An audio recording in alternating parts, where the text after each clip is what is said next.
A time comes when silence is betrayal. That time has come for us in relation to Vietnam. The truth of these words is beyond doubt, but the mission to which they call us is a most difficult one.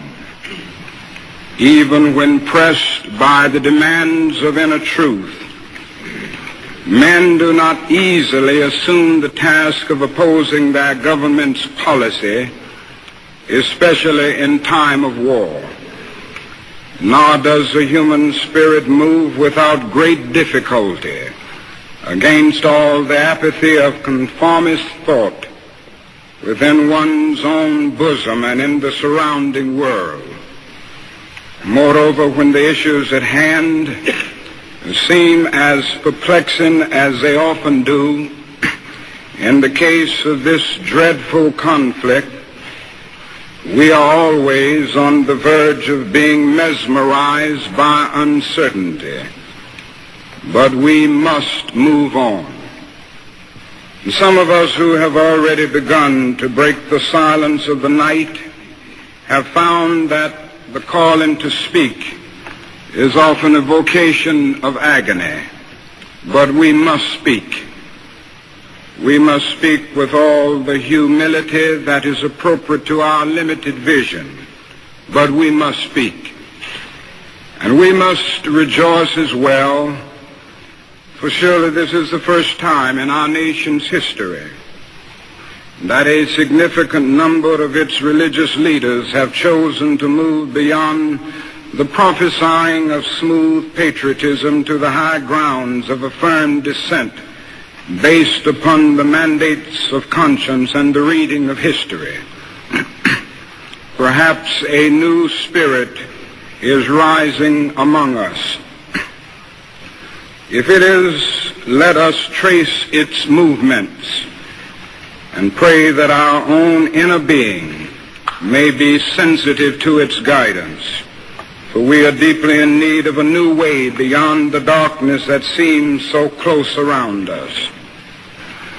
Over the past 2 years, as I have moved to break the betrayal of my own silences and to speak from the burnings of my own heart, as I have called for radical departures from the destruction of Vietnam, many persons have questioned me about the wisdom of my path. At the heart of their concerns, this query has often loomed large and loud. Why are you speaking about the war, Dr. King? Why are you joining the voices of dissent? Peace and civil rights don't mix, they say. Aren't you hurting the cause of your people, they ask. And when I hear them, though I often understand the source of their concern, I'm nevertheless greatly saddened, for such questions mean that the inquirers have not really known me, my commitment or my calling. Indeed, their questions suggest that they do not know the world in which they live. In the light of such tragic misunderstanding, I deem it of signal importance to try to state clearly, and I trust concisely, why I believe that the path from Dexter Avenue Baptist Church, a church in Montgomery, Alabama, where I began my pastorate, leads clearly to this sanctuary tonight. I come to this platform tonight to make a passionate plea to my beloved nation. This speech is not addressed to Hanoi or to the National Liberation Front. It is not addressed to China or to Russia. Nor is it an attempt to overlook the ambiguity of the total situation and the need for a collective solution to the tragedy of Vietnam. Neither is it an attempt to make North Vietnam or the National Liberation Front paragons of virtue, nor to overlook the role they must play in the successful resolution of the problem.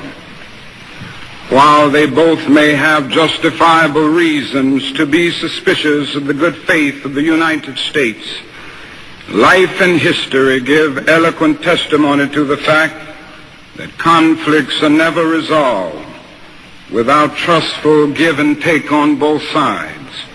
Tonight, however, I wish not to speak with Hanoi and the National Liberation Front, but rather to my fellow Americans.